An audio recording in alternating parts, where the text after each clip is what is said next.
That's my baby. I'm dying. That's my baby. We're going at it at 110%. I just want 5 minutes of happiness, please. Just give me 5 minutes. And they scored. They did it. Left. What the hell was that? Oh, yeah. What the fuck are you talking about?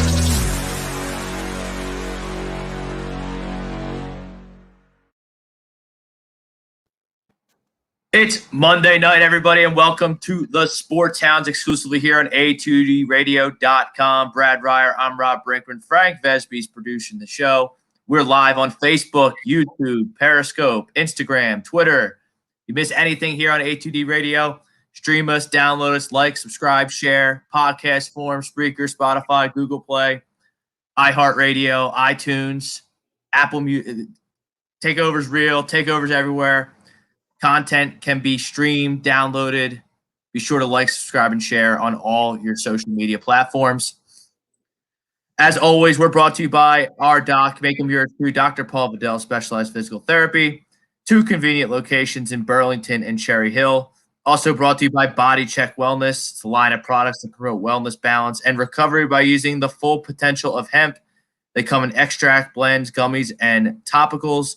Use promo code A2D for 20% off. Also, many of us and our families deal with mental health and addiction issues. We are happy to support the Counseling Center and Sunrise Detox. If you need mental health therapy or addiction detox, please call 856-651-8117. Tell them A2D Radio sent you, Tom Arnone. Got a lot to talk about tonight, Brad. We got spring training. We're going to do an AL East preview. We're going to try and pick a different division each week leading up to opening day. Give your baseball fix here in the Northeast in the cold. We talked Dodgers and Padres and a little NL West last week. We got the Yankees and the AL East this week. We're going to get into some basketball tonight. The All-Star game is this week. Teams got to make trades. The Sixers desperately need to make a trade after the slop that I absolutely watched on Saturday night against the Cleveland Cavs. A bad basketball team. I don't care who played, who didn't play, who was ready to go, who wasn't ready to go. We got to win that game. Loss to the Cleveland Cavaliers like that is unacceptable for a team that I expect to come out of the Eastern Conference and represent in the NBA Finals. Can't happen. Sorry. And I know that's a little harsh because it's just a regular season game and they kind of play these games with holding guys out, and Tobias was hurt. Nope. Don't care. Can't let that one slide on Saturday night. Can't do it, Brad. It was a bad loss. And not the Cavs. The Cavs are a terrible team. You can't lose to that team at home. They got nothing. The Cavs got nothing. Yeah, they're terrible now. And that loss tells me that if even one of your guys – look, the Sixers are a really good basketball team if they have their full complement of weapons. But if just one guy's out, whether it's Shake Milton, Embiid, one of the big guys like Embiid or Simmons, the Sixers just don't work. And I need a trade. And I need a trade ASAP because I need this team to be able to gel before the playoffs. Because the East is going to be a gauntlet. It's not the Little Sisters of the Poor JV conference that it was in the past. The East has some good basketball teams in it. And, Brad, your Knicks are one of them. They're the 4 seed right now. Yeah, they're playing great basketball right now. I mean, they're finally over 500. Big test tomorrow night against the San Antonio Spurs on the road. But they've won some tough games. I mean, that game against Indiana, that was a real tough game for them. And for them to come out and beat that team in that kind of spot, in a situation where they really needed to win the game, that was a big win for them. And they won a very close, tough game. It seems like the team is very good at grinding out victories. Well, that's Tom Thibodeau for you. They're the kings. They're kind of like the kings of ugly basketball, so to speak. That's Tom Thibodeau for you. Yep. Well, they don't have the talent to be a great team. We know that. And, they do have their all-star in their power forward for sure. Yep. Julius Randle. Julius Randle is made it as an all-star, and they're really starting to look. They're starting to shape up. I mean, R.J. Barrett's looking good at small forward. Derrick Rose has stepped in for Eldred Payton when he got hurt, and great trade. He's really looked good for them, and they seem to be getting a lot of help off the bench. They're averaging around 30 points a night off their bench. With guys like Quickly and Noel is filled in nicely for Mitch Robinson since he was injured, and they seem to be gelling. I mean, if they can, for the Knicks making the playoffs and not being the 7, 8, 9, or 10 seed, that would make their season. Win or lose in the first round, just the fact that they could get into the playoffs with this roster, and then hopefully with all the assets they have, they can make a trade and bring in another star to give Randall a little help so they can score. I think that would really go a long way for them. Yeah, obviously the bar is not set as high in New York. We have a very low bar because remember, they were expected to be one of the worst teams in the league. I would bet that their over-under was probably around 22, 23, maybe 25 at the most. So, I mean, how many wins were you expecting them to get? Well, last year at this point, I think they were 18-43. So, 18-43 and instead you're 18-17. That's a huge turnaround. I know there's some teams that have really made big turnarounds. Certainly Phoenix in the West, who I believe they were 34-39 last year, and they're 10 games over 500. I think they're 22-11. So, they're another team that's really turned it around. So I would think that it would be between Thibodeau and the Phoenix's coach for Coach of the Year. I think those would be the two early lines. It's got to be Tibbs. Everyone saw the Suns coming from a mile away. Anyone who knows anything about basketball. When you had Chris Paul, even though Chris Paul is not my favorite player of all time, but that's all Booker needed was a guy to set him up all the time, like Chris. And then you have Ayton, DeAndre Ayton down low is a monster. Yeah, no, that's a real good team now. And then you look at the trade deadline coming up on the 25th of March. It's March 1st. The Knicks, if they want to, could possibly make a splash. A lot of first-round picks and a lot of young talent. So we're going to see how the trade deadline plays out. Because, Brad, we looked at the free agents before the show. I don't know if there's a splash guy in free agents. No, they all these guys seem to have their player options, and I can't imagine a lot of these top players wanting to leave. Why would Kawhi Leonard or Paul George want to leave the Clippers? I don't see why they would want to do that. Oladipo, I think he's a free agent, but and he might leave, but is he really worth it? No, I'm not paying Victor Oladipo $100 million. It seems like that guy's always hurt all the time, so I don't know if he's a nice player. Don't get me wrong. He can do some things for you. If the Knicks got him, they're still not going to beat Philly. They're not going to beat the Nets, and they're not going to beat the Bucks. Plus, if you trade for him, you're juiced in to signing him. Yeah, exactly. You're gonna trade a whole bunch of young talent for a rental. I think Bradley Beal would make a difference, and you were saying Zach LaVine. Zach LaVine would be an outstanding pickup for them. I'd love to see them get him. I think they've got the assets to do it. The question is, are they going to do something like that? And the other guy you got to wonder about is Karl Anthony Towns. Is he going to get traded? You think?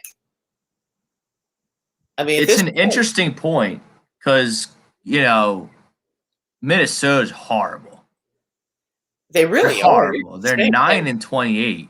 It might make sense if the Knicks sent them Mitchell Robinson and maybe threw in a couple of first rounders for Towns. Maybe you can steal them because look, we say it all the time when these guys get traded from last place teams. Like, how good are you really?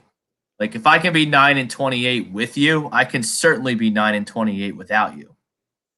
Yeah, I think that's the whole argument there. I don't know that the Timberwolves would even be 9-28 without him. It'd probably be like 4-28. But still, if you can come in last place with him, you can come in last place without him. That was the old Ralph Kiner comment that the Pittsburgh Pirates used to say to him back in the 40s and 50s when he was hitting 40, 50 home runs a year. They used to come in last place every year, and they tell him when it's time to negotiate a salary, listen, we came in last place. with your home runs. We can come in last place without your home runs.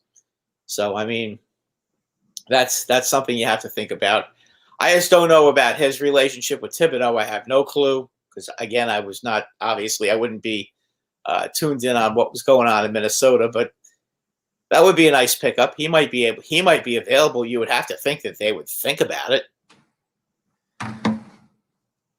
But it's a splash guy, you know. New York needs a splash guy. They lost all those guys to Brooklyn. Nobody wanted to sign there, and now they actually, you know, they're right there. I feel like with a good coach and a decent young core, that if you can get a star to get the ball rolling, you know, it could be the Knicks could be back. Relevant basketball in the Garden could be back. Well, I think they're going to make the playoffs. I think that's pretty much a foregone conclusion. I think they're good enough. I think you're right. I think you're right about the Knicks. The top 10 teams now, so I mean they'll find a way. They'll find a way to be one of the top 10. Let's forget about those lasts. I mean that's a kind of a joke. I think they're good enough to come in. They got to advance for them to be like. This stupid play-in thing that they're doing to get more teams in it, I get it because it's more revenue, it's more money on TV, and it makes up for some of the revenue that they lost. Absolutely. But if you're not in the top 8, like you're not in the playoffs. I mean, I think the Knicks could come in 6th. I think honestly, I mean, I'm looking at it. I'm being realistic. That you look at these teams. But are they really? Are they going to end up finishing ahead of Miami? I can't imagine they're going to finish ahead of Miami. They're not as good as Miami, but they might finish ahead of Miami in the standings. I'd be shocked if that happened, and I'd be shocked if they like Miami and Boston. They don't care. Yeah, but I mean, seriously, they're gonna. I mean, I don't know. Maybe they're playing good ball. They're playing good ball. The Knicks are playing good ball. I know, but I mean, is Boston not going to? There's no way the Knicks could finish. They're 7-3 in their last 10. They've won three in a row. I know, and they're 105 points a game. I mean, yeah, and the last time they played Boston at the Fleet Center, they won by like 30 points. So, and I get that, but I mean, over the long season, though, I mean, are they going to? There's no way they can finish it. I mean, maybe they can. I hope they can, but. I mean, you have to be realistic about it. Can they really finish ahead of Boston and Miami? I mean, I'm thinking more along the lines that they're probably going to finish 6th, which would mean the Nets most likely in the. So you think they're better than Toronto? I don't know. You know, Toronto. They always seem to somehow find a way to get there. That's another team. That's another team that could sneak in too. So they could end up 7th. I mean, they're better than Charlotte. Yeah, I think that they're better than Charlotte. They're better than Indiana. They're better than Chicago. Atlanta's a disaster. They just fired their coach today. Yeah, and the Wizards blow. Orlando, you got to think they're going to be making some trades. There's a guy that you could maybe grab if you're the Knicks, Vucevic down there in Orlando. I'll tell you who I wouldn't mind getting. Who they would be able to get cheap would be Ross. I think he'd be a nice piece. Well, that's the type of player that I think the Sixers are going to get. He'd be the Sixers too. I mean, I'm just thinking of guys that you wouldn't have to trade, trade all your assets for, because Ross is a pretty good player, I think. Because then I can sit Seth Curry on the bench where he belongs because he's not that good. Played over his head in the first couple weeks of the season. Everyone thought he was just like his brother. He's not like his brother. He's significantly worse. And I don't feel comfortable with him in my starting lineup if I'm trying to win a championship, which is the goal here in Philadelphia. Seth Curry ain't gonna great bench guy. I'd love to have him off the bench. How would you like to get Ross though? I think you could. I think he's an extremely attainable player, big time. And he's the kind of guy, you won't have to give up a whole hell of a lot for him, but he's good. And you put him on a good team and give him a role. I mean, he'll fill it as long as he doesn't have to carry the team, which he won't. I mean, you could get 16 points a game out of him easily. And there's Maxey in the game right now, getting something wrong, getting to the hoop. Nice. I mean, I'm really not trying to trade Tyrese Maxey if I'm the Sixers. I'm really not trying to trade Matisse Thybulle either. I know that sounds kind of like I'm being spoiled and selfish, like trying to get something of value without giving up anything. But for a guy like Ross, you'd have to do that, would you? I mean, I don't know if I'm in. I don't know if I'm in for that. Yeah, I mean, you might be able to do. I mean, if you're trying to get Bradley Beal, you're going to have to get rid of both of those guys. I don't think that's worth it. I don't think him and Levine are worth it for the Sixers. I really don't. Yeah, I think you guys already have enough scorers, but I mean, no, they don't have enough scorers. Well, I mean, their score is short. But I'm factoring in what I have to give up for Bradley Beal and Zach LaVine, and I don't think I'm going to do it. You'd have to give up a lot for them. Unless I can get away. Unless I can get away with, giving up a guy like Shake Milton instead of Tyrese Maxey or Matisse Thybulle, which I don't think would fly at all. No, and I think the Wizards are going to want young talent and draft picks for them. I mean, that would make sense. Well, they can have 25 first-round draft picks. I don't give a shit about the draft picks. Take as many as you want. I don't care. Swaps. Well, when you're talking about picking in the late 20s for a draft pick, I mean, does it really matter? I mean, at that point, you're right. No, like you get a guy like Quickly, maybe like once in a blue moon, and the rest of them are either Europe stashes or guys who just aren't good. Right. I mean, that's a fluke. That's a fluke. The Knicks got fortunate with that. I mean, nobody saw that coming. I mean, he wouldn't have lasted 25 picks if anybody saw that coming. So, all right, let's transition. Let's get to our poll question. Get to some baseball talk. Our poll question brought to you each and every week by Philly Drinkers LLC. Visit phillydrinkersllc.com. Click on the A2D radio collection. Get all your nice A2D merchandise and gear. Got my face mask here. I was at CVS earlier. Put the old face mask on. A lot of cool stuff. A lot of affordable stuff. So go check out phillydrinkers.com. Get into some baseball, Brad. We did the NL West last week. We're going to do the AL East tonight. The New York Yankees will win the American League East. With respect to the Toronto Blue Jays, who I think are going to be a very good baseball team, I think the Yankees are far and away the best team in the American League East. I would agree. I think it would have to be threat level midnight disaster mode for this team not to win the AL East. They would have to be even more injured this year than they've been the last 2 years. And you know what? I think the Yankees are due for a break as far as all these injuries are concerned. There's nobody. They're going to get Severino back probably in June or July, so they'll end up having him back. I like their starting pitching. I did read today that it sounds like Cashman and Boone are talking about between 120 and 150 innings for Kluber and Thailand because they don't want to push them too hard. So you might see the Yankees doing a 5-man rotation and then doing the opener for a 6 game so that they give all these guys a little extra rest. I think that's a very good idea because I think the Yankees can win this division pretty handily. I mean, I think Toronto is about an 85 to 90 win team in that general area. I see the Yankees more to be between 95 and 100, in that general area. I think they could possibly win 100 games. I mean, you have to look at it. You have to look at it realistically at this point. I don't think Toronto is ready to challenge the Yankees. Tampa Bay has lost too many players. They've lost too much pitching, and they don't have enough hitting. And the Red Sox still stink. The Orioles stink. So you look at it, they should absolutely, in 19 games against both the Red Sox and Orioles, I mean, they could easily in 38 games go 30-8 against those two teams.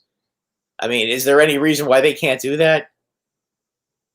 No, I was going to say like between 20 and 20 just because it's baseball and like the Red Sox and the Yankees are a big rivalry. But I mean, well, if you look at I hear you. The Red Sox, what they've done to the Orioles in the past, I mean, they've absolutely just just wrecked those two teams the last couple of years. So I could see the Yankees just clobbering these teams, and then if they play even against Toronto, and they play even against Tampa Bay, I mean, they're going to smoke all these other divisions. I mean, you take a look at the Central, and they're going to, when they play teams, they're going to be playing teams like Kansas City, who was better, but they're still not. Kansas City's good, man. They can hit. Kansas City's good. I'm telling you, it's a sleeper team right there in Kansas City. They can really hit the baseball. They're good in that division. They're not good against a good team. They're going to be good in that division. But teams like Minnesota and Kansas City, who don't have any pitching, play the Yankees, and the Yankees will just outslug them. They may be able to hit the ball, but they can't slug with the Yankees. There's no way they can do that. And they'll dominate those kind of teams. They'll dominate Detroit. They'll have their struggles with Chicago. Chicago's a very good team, and Chicago's getting a little cocky. I saw that they're talking about how they're the best team in the American League. They need to prove that. They're good. I think they're going to win their division, but I don't see any of these teams being better than the Yankees. Oakland, no. Houston, forget about it. There's no way. It's losing Springer. There's no way. I don't like Houston at all. Now the Yankees look good. I can't wait to see Clint Frazier. I don't like the American League at all, really. The American League's pretty good. It's just that with the American League, there's a lot of bad teams in the American League. That's the problem. The good teams are really good, but the bad teams are really bad. It doesn't seem like there's a lot of middle of the road teams there. Because they're going to win the East. The Yankees are going to win the East. Oh, for sure. I can't wait. They're like you said, they're going to smoke Boston. They're going to smoke Baltimore. They should be okay against Toronto. Toronto could put up a crooked number if their starter has a bad night or whatever. I think Toronto, I could see them going 10-9 or 9-10 against them, or maybe go 11-8 or 8-11. I could see that. I don't trust their pitching. I don't trust the pitching in Toronto. I don't either. And I when you're talking about playing every day, you're not going to score. Even if you're a good hitting team, you go on the road, and you're not going to score as many runs. And I don't think they're even going to be playing in Toronto this year for a while. I think they're going to be. They probably won't let them. Yeah, Florida. Yeah, so I mean, there's no home. There's not going to be any home field advantage for that. And I see Don 19 saying, "Yeah, Yankees fans are cocky. I'd be cocky too with 28 world championships." Don 19, who's going to beat the Yankees in the American League? I just, tell me who's going to beat them. Certainly not the Tigers, that's for sure. No, but you look at it, because I'm out on Tampa. Tampa is not – I'll be surprised if the Tampa Bay Rays win 80 games. You can't – I think they'll win 80 games, but I think they'll probably win about 80 – I could see them being like 83 and 79. They're not making the playoffs, I'll tell you that. You can't play those games over 162 with the bullpen like they did last year. No, and not especially. It can't happen. Especially when you don't have Charlie Morton anymore. You don't have Blake Snell anymore. I mean, I know you're getting Chirinos back, and that's going to certainly help. But I mean, Chirinos is okay, but he's coming back off of a serious injury, and you're expecting him to carry the load along with Glass now. I don't know that that's enough. I just don't know that it's enough. That's, you're talking about trying to beat a team like the Yankees. The Yankees are going to now have Clint Frazier playing left. They re-signed Gardner, as we all know. So Gardner can back up Hicks in center field. The Yankees are deep, and then you have to wonder what's going to happen in the infield. They got Voit. Glaber's going to be back, and Glaber, from what I understand, dropped some weight and is in a lot better shape than he was last year. They re-signed LeMahieu, and Gio Urshela. I know he's coming back from surgery, but he'll be ready for opening day.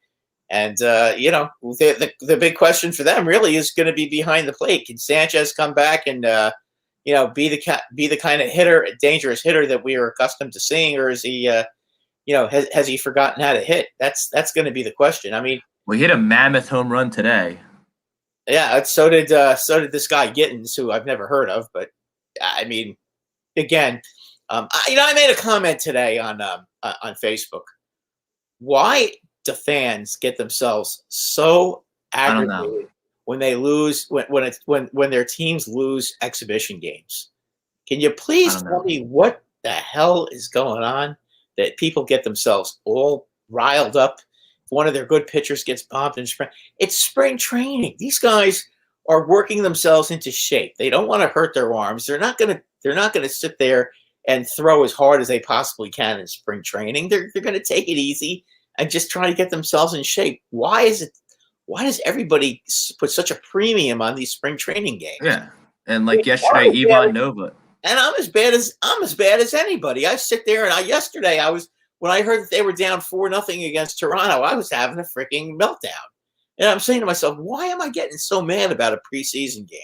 Who cares? And then today, I saw Gittins hit that grand slam on the computer, and I was like almost celebrating. I was saying to myself again, what is wrong with you that you're getting? I'm just wondering, do all you fans get as aggravated with preseason games as I do?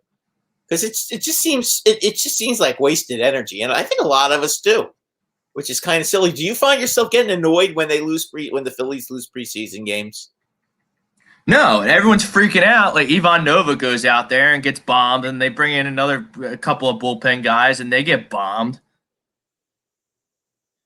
And like, who cares? Ivan Nova is not even going to be on the team. Like, these guys aren't even going to be on the team. Now, if you want Aaron Nola, you see Aaron Nola or Zach Wheeler go out there and get bombed a couple of times in a row. You want to make a stink about that? Okay, like, honestly, who cares? But are you going to make a stink the first week of spring training? I mean, I'd be concerned if it was the last week of spring training and that, a couple of starts before they're ready to hit the regular season and they get rocked. And then you start getting worried. But right now, you just want to go out there, let them throw a couple of innings and make sure that they come out of it healthy and feeling good. I mean, that goes for everybody. I mean, that would be Cole or Kluber or Tallon or any of these other guys. So, I mean, that's kind of what you're looking at. And I see Greg Milakovich likes Toronto. Listen, Toronto is going to be a pretty good team. I just don't think they match up with the Yankees. They don't have. Yeah, but Greg also, he hates the Yankees. Well, he's just a hater.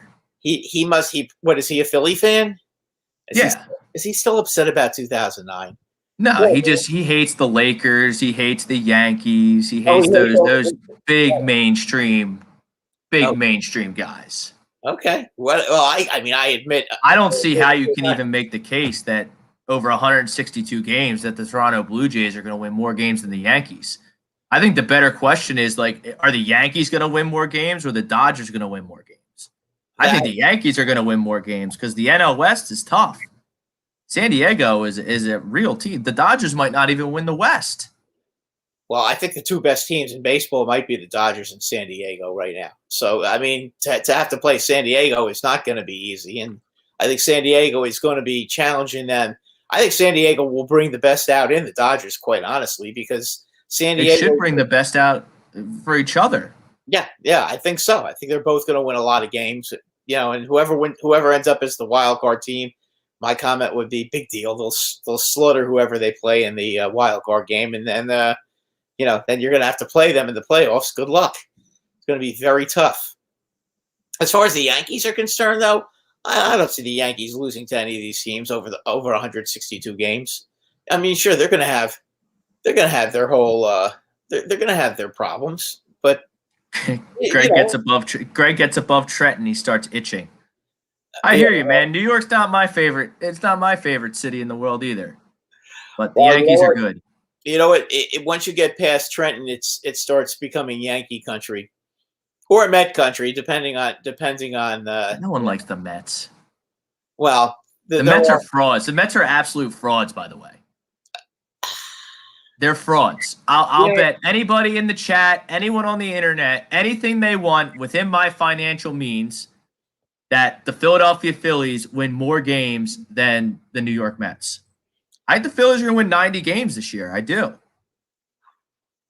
I think the Mets pitching staff might be a bit overrated. I mean, DeGrom is great. I think it's very overrated. DeGrom is great.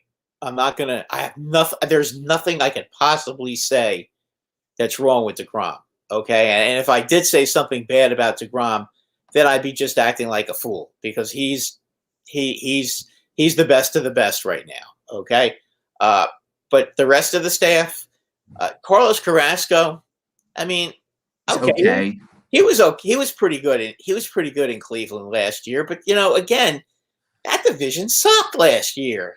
I mean, come on. The Central's always bad. Yeah, I mean, you're pitching against the Detroit Tigers 19 times. You're playing against the Kansas City Royals last year 19 times.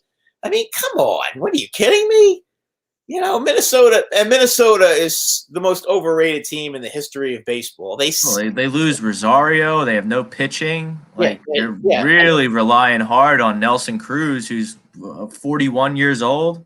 Still can hit the hell out of the ball, but Minnesota. Yeah, but I mean, he's got a full Father Time's undefeated. But Carrasco is going to have to face the Phillies, and he's going to have to face the Braves, and he's going to have to face the Nationals. He's not going to get. The Phillies are going to rake. That's why I like. He's not going to get these breaks, and Miami is not so bad either. I mean, he's not going to be facing the Detroit Tigers 19 times. Every time he goes out there, he's going to have to pitch against a good team. And Stroman, he's okay. I mean, he's not Cy Young. I mean, he's okay. He's okay. He's like a number 4 starter on a good team. And then after that, Peterson, who hasn't proven anything. And who's the other guy that they just got? They just got somebody who I can't remember off the top of my head.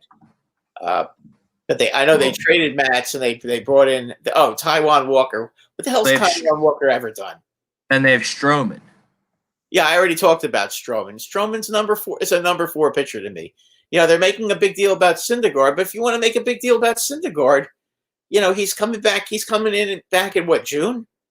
It's this. If you're going to make a big deal about Syndergaard, then you have to make a big deal about Severino. But it's funny. You listen to a Met fan, and they'll sit there and say, "Oh, Syndergaard's coming back," and then you turn back and say, "Well, so is Severino. Oh, big deal." They're coming back off the same injury, and they both went on the DL at the same time. They traded for Joey Lucchesi. They got a hold of Joey Lucchesi from the Padres, the lefty. Big deal. Who's honestly, he's got the look and he's got the stuff at times, but he can never seem to put it all together. Yeah, you really obviously the Padres were sick of waiting for him. They really think he's totally revamped their starting pitchers. You really think he's going to come to the guys that need to try it, who have been head cases their whole career, coming to New York to try to put it together? Yeah, that'll work out real well. Yep. No, nail right on the head. You might, and let's see who's closing. Oh, Edwin Diaz. I'll take Archie Bradley. I'll take Archie Bradley over Edwin Diaz any day of the week. My favorite, Edwin Diaz. He's terrible. Ondon 19. He wants to take the back. He wants to take the bet. So I guess he's a Mets guy. Lindor is a game changer. Yeah, but I see this every year with the Mets. The Mets always make this big splash. They always get the big names, and they always fall flat on their face. And these guys always come to Flushing, and then they always spit the bit. I don't know what it is, but every player that comes to New York ends up. Every good player that comes to New York ends up ruining themselves. I mean, how many times have we seen it? I mean, you can go back as far as Juan Samuel. Okay, then you can talk about Roberto Alomar, Tony Fernandez. Roberto Alomar was an epic fail. Yeah, and who's the guy that they got that used to play for Pittsburgh and Boston, the left fielder, that was an outstanding player until he got Brian Giles? No, not Brian Giles. I can't remember who the guy. He was a left fielder in Boston. He had 40 home runs, and then he came to the Mets. The Mets signed him. Yeah, wasn't it Brian Giles? Maybe it was. Yeah, I think maybe it was. But they've had so many of these guys that they go and they bring them in. They bring them in here, and then they stink it up. I mean, Marcus Stroman, when they got him a couple of years ago, he was terrible when he came here.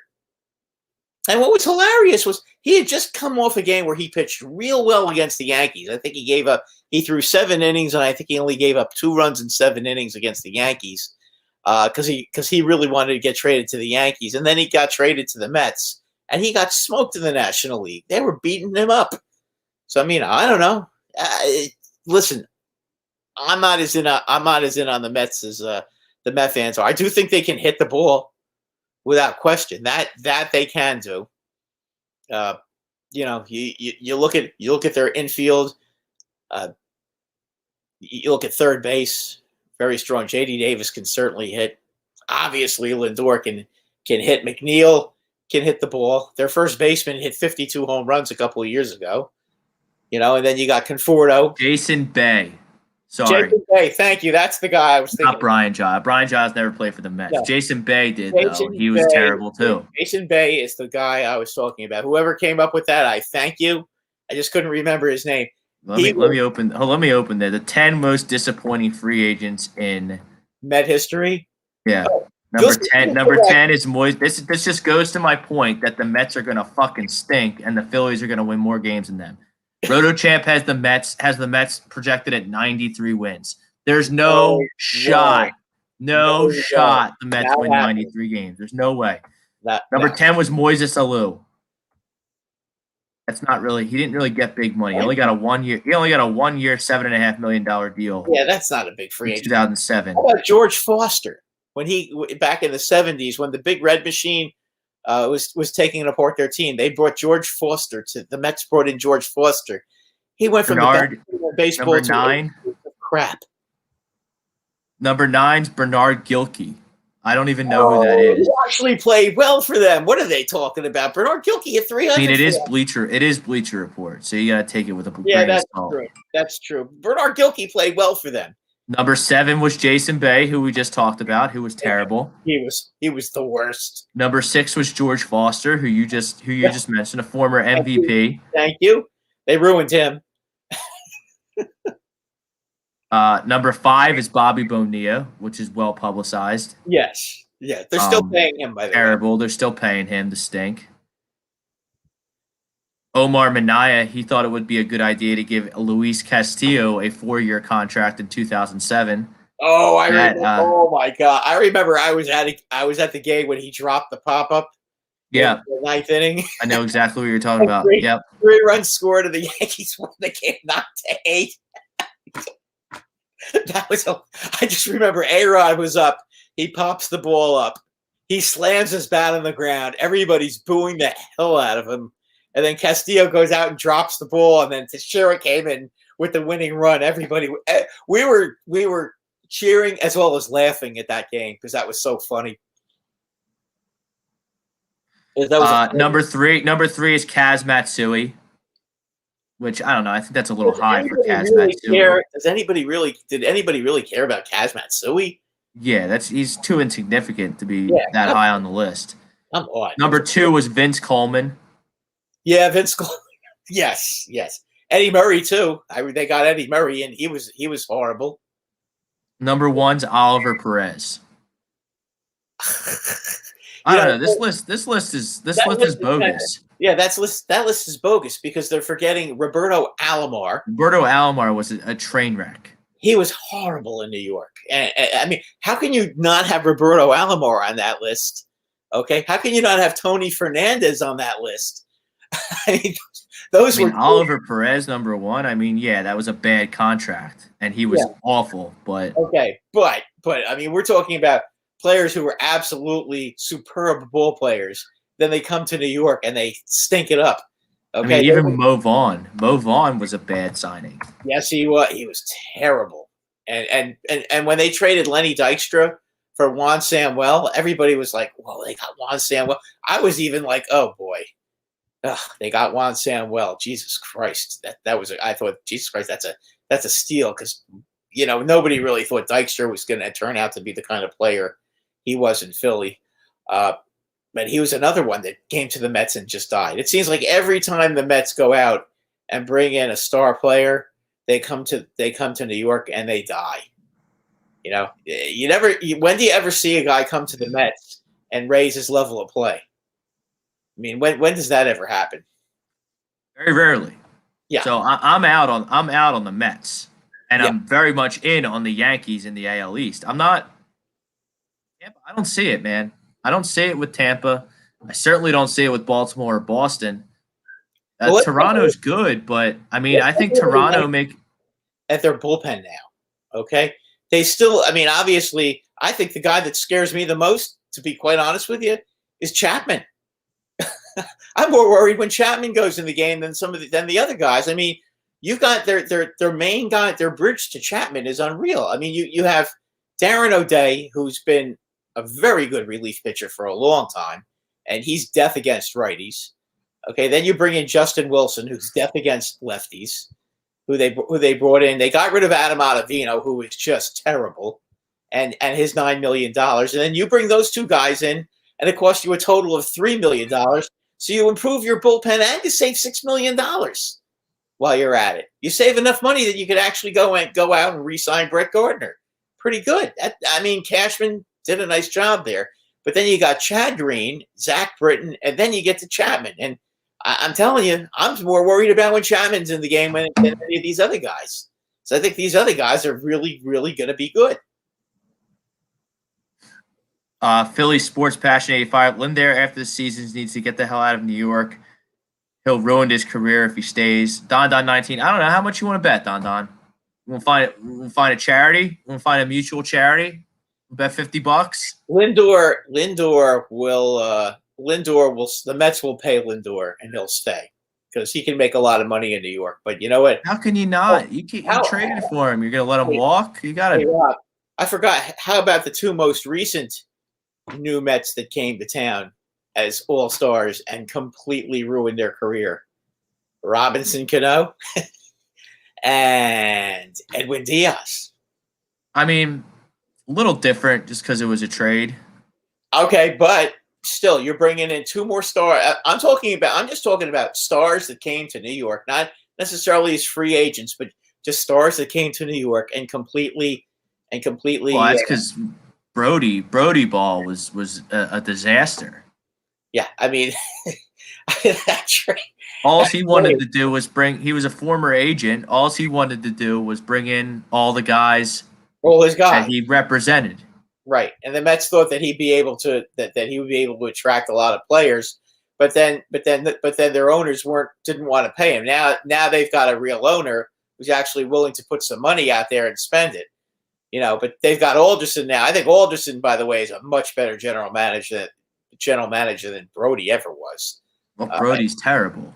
But I think that Sandy Alderson does know what he's doing. He is, especially in my opinion, very good at bringing in pitchers, especially selecting young pitchers out of the draft. But you know what? He's only back this season, so it's going to be a while for them to rebuild that pitching staff. I'm not great. I'm not as up on their pitching staff as a lot of people in New York are. The Yankees pitching staff, I love the Yankees pitching staff.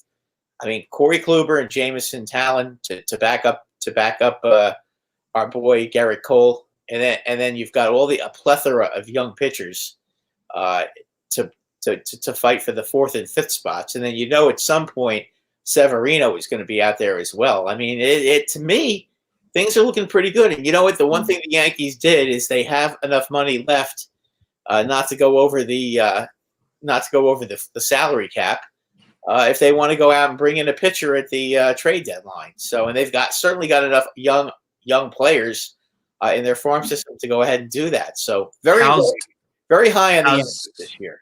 How's Domingo Germán looking? Well, we haven't seen it. We haven't seen him yet in a game. So I mean, and again, I think I'm not gonna start worrying about him until maybe after 3 or 4 appearances and when he gets his arm strength back. I think it'd be a little unfair to go crazy about what he does. But Domingo Germán won 19 games the year before he was suspended and pitched pretty darn well. He got tired at the end of the season, for sure. And he definitely was not as good at the end of the season as he was at the beginning of the season. But, he's got a really good breaking ball. He's a good pitcher. I mean, he really is. And then a lot of movement. Movement. Yep. Davy Garcia is really good. I like Jordan Montgomery. I mean, it's a shame. It's a shame that that their other star young pitcher is hurt. I can't remember his name off the top of my head, but he's already injured. But they've got Medina, who's another young kid who probably won't make the team, and they got a guy by the name of Nick Nelson who can really fire that baseball that they're thinking he's going to come into the bullpen. I mean, we saw a little bit of him last year. As a matter of fact, he pitched in Philly, and he was, unfortunately for him, that particular game, he kind of looked like Bugs Bunny against the Gas House Gorillas, the way the Phillies were hitting the ball against them. But I mean, he other than that game, he actually pitched pretty well for them. So he's another possibility. They've got a lot of young guys out there, and I'm pretty excited to see some of these younger players to go out there. I certainly think that the players that they brought in to replace Tanaka, to replace James Paxton, and to replace J.A. Happ, I like all of them because you know what? I think all three of those guys were not good last year. Yeah, especially, I mean, Paxton was terrible, and then he got hurt again. And, I mean, I'm glad they got rid of him. Who the hell needs to see him?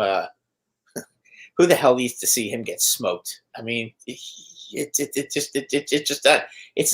wasn't worth it with him. He was good the first year. Last year he was horrible. I wouldn't be bringing him back. I thought that was the right move to let him go. So we'll see what happens. I'm very, very, very high on the Yankees. I think that there's no excuses this year. You got to get to the World Series this year. It's either World Series or bust. And you know what? No excuses. And you know what? If you get to the World Series, we're going to expect you to win the World Series too. But you got to get there first. And there's no excuses this year. There's no Houston Astros to knock you out. The Tampa Bay Rays traded their two best pitchers. So come on now. No more excuses. Padres versus Dodgers will be the real World Series. It's Prism 280. I mean, it's not a bad statement. They might be the two best teams in all of baseball. Well, I think the Padres are better than the Dodgers. You can make that argument. I think that they might have a better lineup. I've said it before. I'll say it again. I don't think the Dodgers lineup is as good as everybody makes it out to be. San Diego, I like San Diego's lineup a lot better than I like the Dodgers lineup. I think 1 through 5, the Dodgers lineup's tremendous, but after that, it kind of falls off a cliff a little bit. I mean, it just that it is what it is. You have to, let's be honest here. I mean, actually, if you look at your lineup, your team has a real good lineup. Big time. I mean, your team basically 1 through 7 is very good. And in the National League, that's, you want to be, that's what you need to do. You can't count on having, well, actually, it is one. No, you know what? Actually, it's more like 1 through 8. You have a good lineup because I forgot. I'm so used to seeing catchers in the National League that are feeble, that can't hit, but I forgot you have Real Muto. So there's not a feeble hitter. Center field is the big bugaboo in Philadelphia right now in terms of a offensive standpoint. Because I think somebody is going to step up. I would like to see Adam Hazley play center field and hit leadoff every day until he proves that he can't. Well, you know what? If honestly, if I'm Girardi, okay, and maybe I'm crazy to say this, but you know what? I would let that guy bat 8th or 9th right now. Yeah. Have no pressure on him and just let him go out there and play. Not have a lot of pressure on him, and let the big boy, the ex-Yankee, what's his name, the left fielder. Oh, McCutchen. McCutchen, thank you. Have him lead off to start the season. I think you'd be better off doing that. Let Hazley bat near in the bottom of the lineup. Don't put pressure on him. Let him just come along. And you know what? He needs pressure. He needs pressure. He's the 7th pick in the draft. Like he's got to get up and go. Then bat him 9th so that he's the second leadoff hitter. It's the first time through the order. He may bat 9th, but you know what? After that, he's batting in front. So he's batting 9th. He'll be right up there. So you bat him 9th. Sportsman 22 Philly. Why is Philly so bad in the Central American buyout market? Tom can't believe our scouts are terrible there. It's inexplicable. The only thing you can kind of rest your hat on there is that Dombrowski, I think, knows what he's doing. I think he's a smart guy. I think he's aggressive, and I think Philadelphia is really going to like him. I think what he's done with the bullpen here in Philadelphia in just one offseason is going to add 10 wins to the total from last year. Yeah, I happen to agree with you. You guys had some historically bad losses last year in your bullpen with your bullpen. I mean, and then he brings back last year. At least this year, you have a couple of guys out there that actually were doing that are actually pretty good. Led by Archie Bradley, who I think is going to be your closer, and I could see between 25 and 30 saves from him, maybe more. I mean, if he gives Joe Girardi any confidence at all, he'll be out there in every big spot. And then you have Tony Watson, Kinsler. Tony Watson has always been pretty good. I've always liked him. Well, plus he's a lefty. Yep, and they need the Phillies just have ignored for years and years. Yeah, well, Dombrowski's not going to ignore that. They needed a lefty. You need a lefty in the bullpen. So the only thing I can say about scouting and the Latin American buyouts and drafting is that, look, Dave Dombrowski didn't come here to be a puppet, he's going to be making the final say. And if Dave Dombrowski wants to be aggressive, the Phillies are going to be aggressive. He was aggressive with Didi. He was aggressive with JT. He was aggressive with the bullpen. So that's the only thing I can say to Sports 22 Philly. I think he did what he had to do with Didi and JT. I think they were both critical moves that had to be made. I mean, again, I was kind of hoping to see somehow that Didi would come back to the Yankees. There just wasn't a reasonable room for him. I mean, I guess you can't give up Gleyber Torres for Didi Gregorius. I suppose that would be kind of foolish to do that, but Didi Gregorius is really good. I how much I always like him and how highly I speak of him. And you have between him and Real Muto on the team, and you've already got a lot of potent bats in that lineup.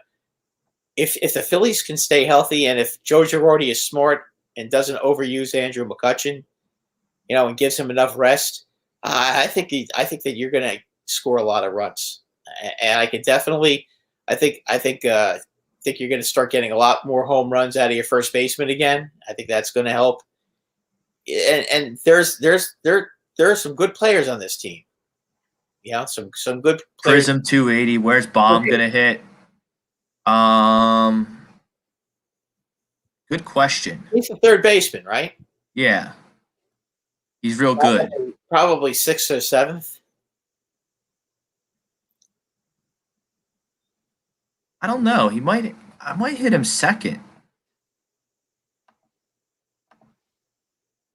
You sure? Sure you're not going to hit Harper second? I mean, Joe Girardi likes that stuff too. I could see. No, I'm not no. I want Harper. I want Harper third. I want him third. But I'm just wondering because listen, he used to have Judge hitting second all the time, and I mean Boone does it too. Yeah, but it's a different dynamic with the DH. I think. You think? I'm just wondering because I think the whole the analytics are that they think that they're going to get more at bats, and they're going to get Well, maybe Alec Boehm's the guy getting more at bats. Well, I mean that's why he's real good. I mean that's why I think you need to have a good 9th place hitter, and let your pitcher bat 8th, and that way if Harper does bat second, then you've got a good hitter at 9, and then you've got a good hitter. You got McCutchen at 1, so you'll have guys on base all the time.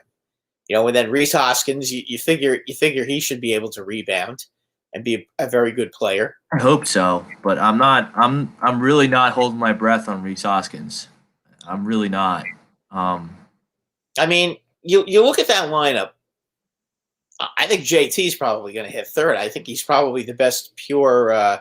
RotoChamp has the lineup as McCutchen, Boehm, Harper, Hoskins, Realmuto, Didi, Segura, Roman Quinn in center, which I don't like Roman Quinn starting in center field at all. I want Hazley, and then I guess if Hazley can't hack it, I would put Kingery out there. Okay. But here's the thing though, Rob. Most teams, their catchers can't hit at all. Right. So you have to look at it this way. If center field is a weak offensive spot, okay, you have a strong hitting catcher. So as far as that's concerned, you still have it covered. It's kind of like JT hits like a good hitting center fielder. So you're covered there. It's not like you're not it's not like you're going to get hurt in that kind of a situation. So you're pretty much covered there. As long as he can get on base once in a while, steal a few big bases for you, score some big runs, you're going to be okay. Then no, I like JT fourth or fifth. So I like him third. I think he's a real good hitter. He knows how he can. You want to hit Harper second. Yeah. So you want it McCutchen, Harper, Real Muto. I want that, and then I want Didi fourth and Hoskins fifth. And that way, if you want to make a pitching change, okay, if you want to start trying to bring in lefties and play matchup baseball late in the game, you got left, right, you got right, left, right, left, right, left, and it's very, very hard to match up when you do that. So, if you're trying to match up, you're going to be in a better matchup situation. If you try to bring in a righty, you know what? You're going to end up having to face Harper's going to face the righty. If it's that situation. If you bring in the lefty, well, guess what? Then that means that Real Muto and the other one, the left fielder, get to hit against the lefty. So I mean, you look at the matchups, and you're better off. You're better off kind of doing it that way. I mean, that's how I would do it. Maybe that's not what they have in mind. And again, I'm not a manager, but I kind of like that style. That's the way Girardi used to make the Yankee lineup when they weren't so overly right-handed. And when the Yankees were winning World Series back in the late '90s and early 2000s. You take a look at their lineup, and it was always right, left, right, left, right, left. I mean, they always made sure that they did that so that they wouldn't bring in lefties to pitch to Paul O'Neill all the time. And they would make sure, and they would always put Bernie Williams right in the middle of all the lefties, so that if the other team brought in a lefty, they'd have to pitch to Bernie Williams batting right-handed, and Bernie Williams batting right-handed in his prime was like Frank Thomas. That's how good a hitter he was right-handed. I mean, he was a much better right-handed hitter than left-handed hitter for a long, long time in his career. And I think that works. I think that's a situation that if you do that, it just, in today's game where there's so much relief pitching going on and there's so many pitchers that pitch in each game, you have to try to mix up your lineup if you have the ability to do that. And the Phillies have good hitters up and down their lineup. And I think if you go right, left, and that includes putting Harper second, I think that would be your answer. All right, what did you think of the Baseball Hall of Fame nominating 0 players to go in this year? I think that they were on the money. I'm glad to see it. It's about time that they stop putting guys that don't belong in the Hall of Fame in the Hall of Fame. So you're out on Bonds and Clemens being in. No, they're cheaters.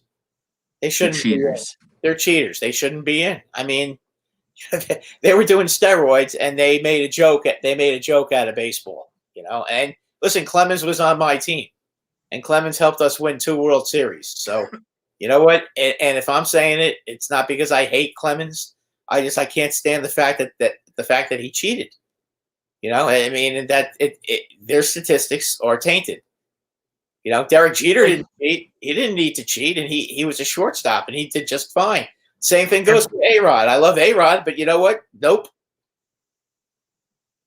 The only thing I can say, and I think Bonds and Clemens should be in, is that every time Barry Bonds was about to hit a big home run or he was at bat, everyone was glued to their TV set, watching, waiting, wishing for Barry Bonds to hit a home run.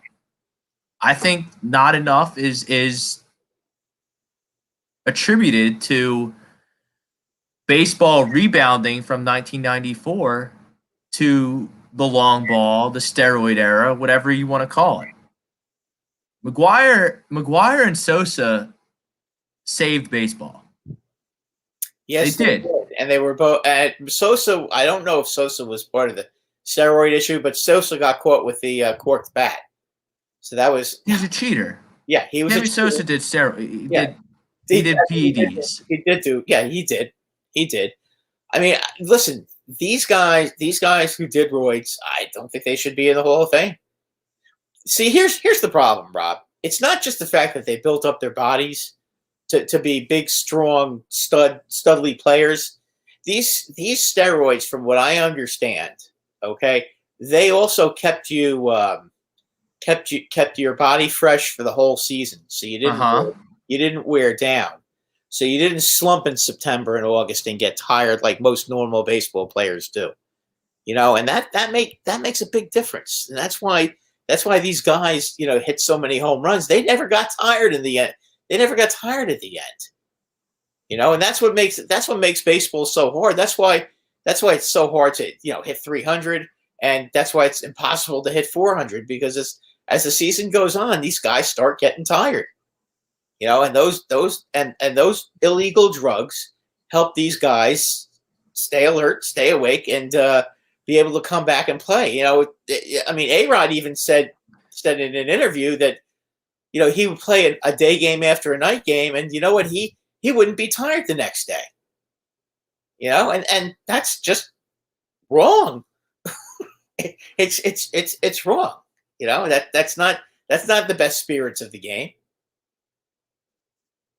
So that's kind of why I feel that way. So, and I'm talking about two guys that were on my team, and I feel the same way about Gary Sheffield too. And I love Gary Sheffield.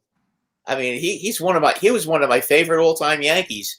I just love watching him hit. He just, every time he was up, I thought he was a nightmare for the other team to have to face. Violent swing. Yep, and boy, he hit some line drive. He hit some unbelievable line drives. So that's kind of where I stand with that. Who's the best player? Is there anybody you think that jumps out to you that's not in the Baseball Hall of Fame that should be in the Baseball Hall of Fame? I mean, if you're talking about old-time players that, from back in the 60s and 50s, who I didn't really see that much of, I can't be really comment because I didn't see them play. So, I mean, right now, I think they got it. Right now, I think they've got it right. So, Fred McGriff should be in the Hall of Fame. Okay, you can make that argument. I mean, what did he have? 493 home runs, 284 batting average. He was a 5-time All-Star, 3-time Silver Slugger. He won a championship in 1995 with the Atlanta Braves, and he was an All-Star game. Oh, by the way, he's another one that the Mets screwed up. just wanted to add that. Play for the Mets? Hold on, I have it right here. Oh, yeah. He didn't play for the Mets. Fred McGriff? No. I'm sure he did. Then who was the first baseman that they had? Mo Vaughn. We talked about him earlier. Mo Vaughn, okay. I thought Fred McGriff played for the Mets. I guess. No, he broke in with Toronto. Played a few seasons in San Diego. Then he went to Atlanta. That's where he really... Yeah, I guess he didn't play for the Mets. Okay. Well, he had some pop in Toronto. Oh, McGriff? Yeah. Oh, yeah. No, he was part of that big trade with the Padres and the Blue Jays, where he was part of the Alomar trade. Right. I mean, that was a huge trade back then. And then he was a big part in the Braves' little run there in the 90s. Got himself a ring in 95. Yep. Yeah, he was a good. Yeah, you could make an argument for him. I could see him. I mean, I think Mattingly should be in the Hall of Fame. I think Guidry should be in the Hall of Fame. But again, I probably sound like a homer, but I look at their records. I mean, and I look at their lifetime stats. And Mattingly kind of has the same numbers as Kirby Puckett, and yet Puckett's in there because he won a couple of championships. And Guidry was like 90 games over 500 for his career. And yet, and I think he was like 180 and 90 or something like that, maybe 160 and 70. I can't remember off the top of my head. I'd have to look it up. But he was about 90 games over 500, and he's not in the Hall of Fame either. So if you're just talking about Yankees, but there are some guys. I mean, Kurt Schilling, I think that he gets a raw deal because he's a Trump supporter. They won't put him in the Hall of Fame, which Yeah, but I don't know if he. I guess he should be in just because of his postseason accolades, right? Well, he was really good in the regular season too, but I mean, he was a tremendous pitcher. I mean, I don't know. I mean, I think as much as I can't stand the guy, I mean that really shouldn't have anything to do with. Why can't you stand him? Huh? Why can't you stand him? Yeah, no, I can't. Why can't I stand him? Because he was on the Red Sox. If he played for the Red Sox, why else? Yeah. Okay. When he beat the Yankees. And when he was on the Diamondbacks team that beat the Yankees in the World Series. So I mean, obviously, yeah, that's true. So yeah, and he pitched. I think he pitched Game 7 of that series. Him and he started the game, and then Randy Johnson closed it. Yes, he did start Game 7.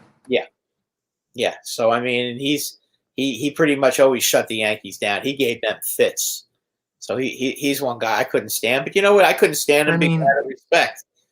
So he still deserves to be in the Hall of Fame. I mean, between him and Guidry. They're chilling. 162 game average of 15-10, 3.46 ERA. Yeah, in the steroid era. That's pretty darn good. Look at all his 211 strikeouts. He was a World Series MVP, a 6-time All-Star, an NLCS MVP, and a 3-time World Series champion. Okay. Probably should be in. So why is he not in the Hall of Fame? Because they don't like him because he's a Trump supporter. And that's wrong. Yeah. And that's wrong. And he's an over-the-top. He's an over-the-top conservative. Yeah. But who cares? I'd still consider myself pretty moderate, even though I voted the way I voted. But he's over the top conservative, and I don't really think that should have a bearing on. Thank you. Hall of Fame. It has nothing to do with the Hall of Fame.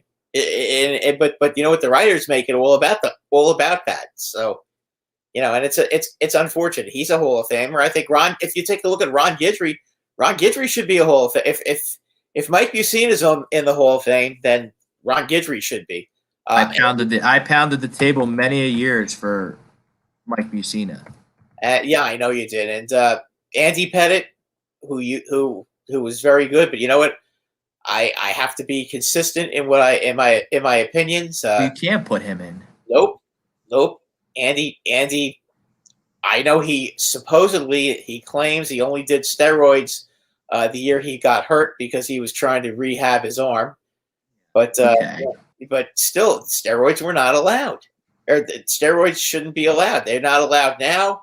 And you know what? He cheated. So you know what? He shouldn't be in. You know what? Just because he says he didn't do it during the season, that doesn't mean Ron Guidry should absolutely be in the Hall. Ron Guidry, it's ridiculous that he's not. I don't understand why he's not.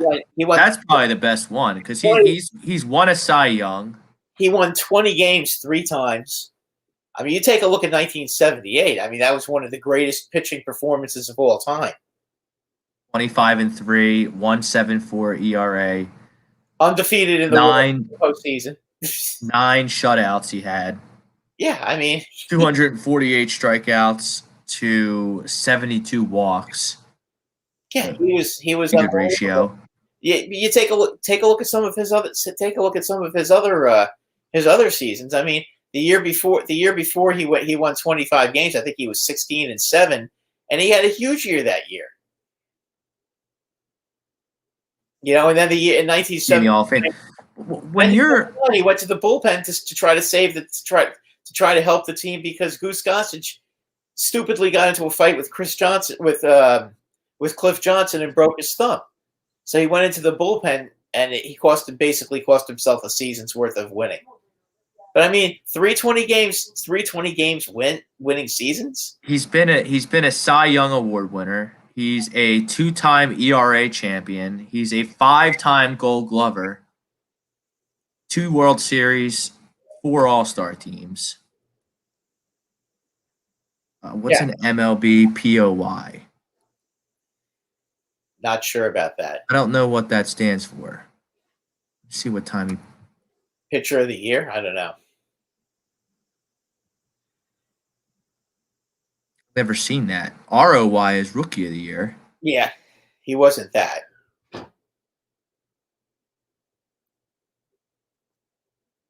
But and the story is with Ron Guidry. Ron Guidry in 1976 was came up to the Yankees as a relief pitcher.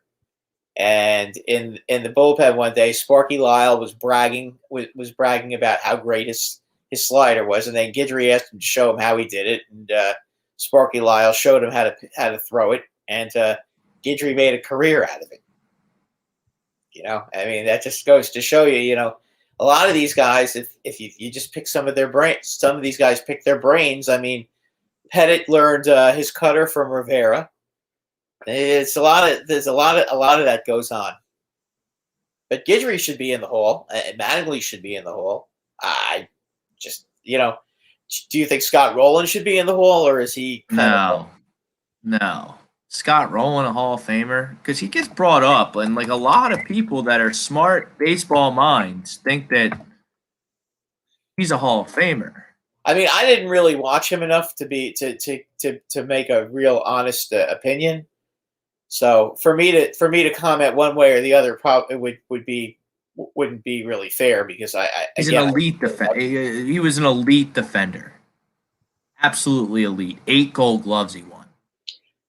Well, obviously the rookie. He was the rookie of the year here in Philadelphia. Before things deteriorated there, he was able to win a World Series with the St. Louis Cardinals in 2006. But I don't know. I don't think the offensive numbers are there for him. Well, Rob, if a guy like Alan Trammell from the Detroit Tigers made the Hall of Fame, okay, and hear you. There's some guys that are in the Hall of Fame because they were popular. There's a guy on the Detroit Tigers who I absolutely thought was a fantastic player, Lou Whitaker, who I think should be in the Hall of Fame. He's in. Did he get in? Did he? I think they put him in. Did they? Okay. I didn't know if he got in or not, because I thought he wasn't in. Because I thought that guy. No, I'm sorry, they didn't put him in. He should be in, because you know what, he was every bit as good as Lou Whitaker, as Alan Trammell. He was the left-handed second baseman. Between him and Alan Trammell, that was one of the best keystone pairings that you'll ever see, both offensively and defensively. He should be in. Very consistent stat line over 19 years. Yeah, he was a tremendous player. Tremendous player. But those are some of the guys that should have that should be there that aren't. But if they get in, they'll get in through the Veterans Committee. I don't even want to get into Thurman Munson, because you know what, Thurman Munson, him not being in the Hall of Fame has aggravated me to a point where I can't even talk about it anymore because I get too mad. So I'm going to leave that. He got shortchanged. He got killed in a plane crash, but the man won championships. He won an MVP. He hit 303 and had 100 RBIs 3 years in a row as a catcher. He was the first catcher in 20 years that did that had that accomplishment. And he still had 11 years. Yeah. The big complaint was he didn't play long enough. How long is long enough? I'll tell you what, he was a hell of a lot better ball player than Carlton Fisk ever was. Okay. But Carlton Fisk played longer. I don't get it. I don't get it. He didn't hit a lot of home runs. Yeah, but he hit 300 all the time, and he also had a shit ton of RBIs. 102, 105, 100, 75, 76, 77. How many catchers hit 100 RBI? Get 100 RBI? Not a lot. So I'm saying how many catchers win MVP? Very, very few. Who's the last catcher to win MVP? Joe Mauer? Joe Mauer, yeah. He won, right? Yes, he did. Mauer, he won. Joe Mauer, the year he hit 360, he won. But it doesn't happen altogether often. I know the last Yankee to win MVP as a catcher before Thurman was Yogi Berra and Elston Howard. They both won MVPs, but it's very rare that happens.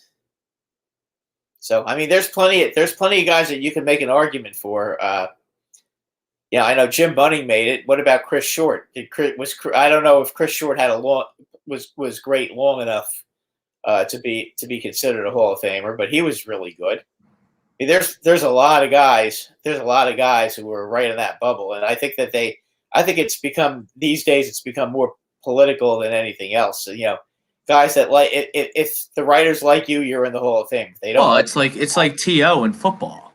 Like T.O.'s not a first ballot Hall of Famer. What? Because they don't like him. Are you kidding me? Yeah, but at what point is it your duty to be objective and perform the exercise the way it should be performed and do your job and put guys like T.O. in on the first time when he clearly should be in on the first time? I think that's a joke. I think T.O. was a dominant player, especially when he was with the 49ers. I mean, he was literally unstoppable. He had great years in Dallas too. Yeah, he did. But he was if Michael Irvin is in the Hall of Fame, how is Terrell Owens not in the Hall of Fame? Well, he's in now. He is in now? They let him in. It was like his third year though. That's ridiculous. Because you take a look at it. Michael Irvin got in on his first shot because everybody liked him, and you know what? That should. They're the same. They were the exact same player. They were both physical. They were both fast, and they both scored a lot of touchdowns. And you know what? And they both had a habit of dropping a lot of passes too, but never when it really mattered though. That game that he played against the Patriots in the Super Bowl on one leg. That was a game that was one of the greatest performances you'll ever see from a guy who was injured ever. That was almost, if you realize he had a broken ankle, and that was his first game back, and clearly he wasn't 100%, but yet, what he caught like 9 balls that game. Yeah. He had a phenomenal game. So, it's kind of who everybody likes. Let's move on. Let's get us some more basketball talk. Sixers up big, 92-63 for your Knicks. Good job, boys. Good job. That Pacers just aren't that good. Good, because you know what because they lost to the Sixers earlier in the year when Ben Simmons didn't play. Ben Simmons played. Joel Embiid didn't play. Well, that's good then. That's good. Keep them down. So the Knicks would have a 2-game lead on them then. But as I said, coming in fourth. I love my Knicks, but let's be honest. It's going to be awfully tough. You made the point, thinking about Toronto too. Are they better than Toronto? Are they better than Miami? Are they better than Boston? But over so far they are, but over a long season, are they going to be better? I don't know. It's asking a lot. Maybe they are. We'll see. They're not on paper. No, but you know what? At all. But you know what? They might be a little better coached. They play. I think they should go for it. They should go for it at the deadline. Well, if you're talking about bringing in a guy like Bradley Beal or Levine, I'm all in. Okay, if you're bringing those guys in, but if you're going to just go in and get a 33-year-old player who's scoring 16 points a game and give up all your draft choices for him, I'm not in for that. And then has a long contract that I'm not in, a long-term contract that I'm not in for at all. So, with who? No, I'm just giving you. I can't think of an example, but a guy, if it's an old player and you're going to have to give up a lot of players for him. I love the Rose trade because they gave up nothing for him. They gave up a second-round pick and Dennis Smith. So that was they basically traded nothing for Rose because Smith was never going to play because Thibodeau didn't like him. So he was never going to play. And to me, second-round picks are strictly for trading because it's so rare that you see a second-round pick actually come in and be a big-time player. Just very rarely, it very rarely happens. It does. There's plenty of examples of it. But, on the whole, when was the last time the Knicks had the last second-round pick that the Knicks had that was actually good was Trevor Ariza. So, well, no one makes it. And Tom Arnone, Hall of Fame is such politics. So it is asking a lot for me to have them swallow their pride and do the right thing. Why does everyone think that the Spiders need to make a move? I'm assuming Bob went the Sixers. And yes, the Sixers do need to make a move because I'm not comfortable with Seth Curry in my starting rotation if I'm trying to win a championship.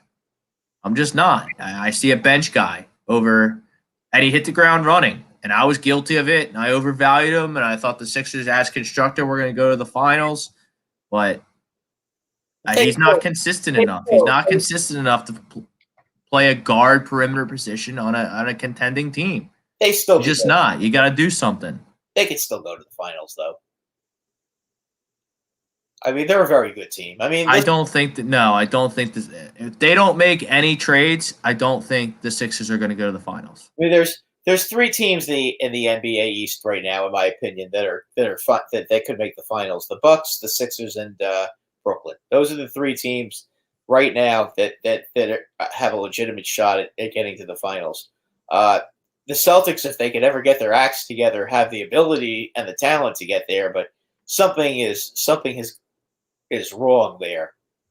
Something has gone incredibly wrong with that team. I have no idea what the problem is because I don't watch them at all, but something is wrong. That team should be a lot better. I know they've had injuries. I know Tatum missed a lot of time, but come on, that team should be a lot better than a game under 500 or 500. I think they're 17-17 now.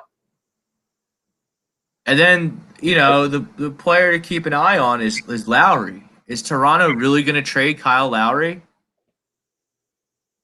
See, he's the guy that I wouldn't want the Knicks to get because that's a perfect example. I don't want a 34-year-old player that they're going to end up having to trade a lot of guys for to bring in and then he'll leave here after a year. That to me isn't going to work. He'd be a good player for you guys because you're trying to win a championship. So if you give up a few guys to win a championship, then okay. But the Knicks are not going to win a championship getting Kyle Lowry. The Knicks are probably not going to win a championship anyway, no matter who they bring in, unless it's like LeBron.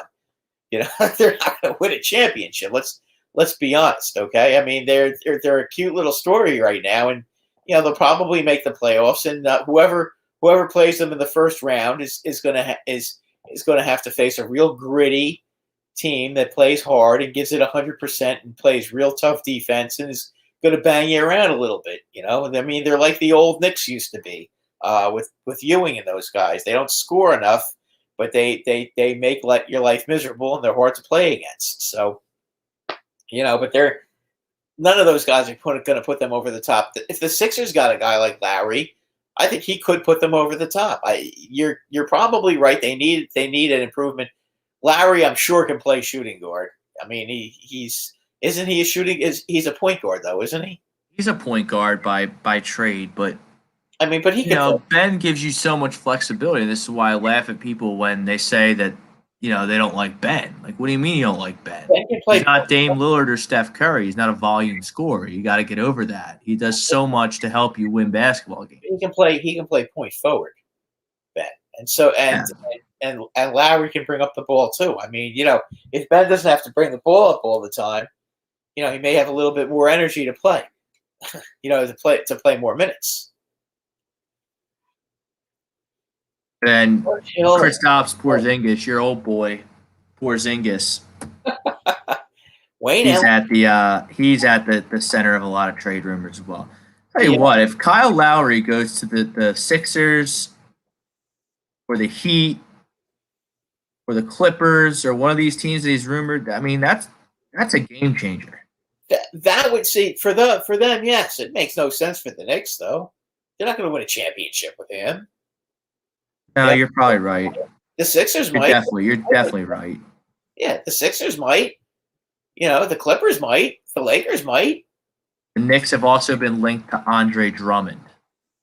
See, I like him. If they could somehow get him, and I think they'll wait until the off season and consider him as a free agent. You might get him on the buyout market, though, Brad.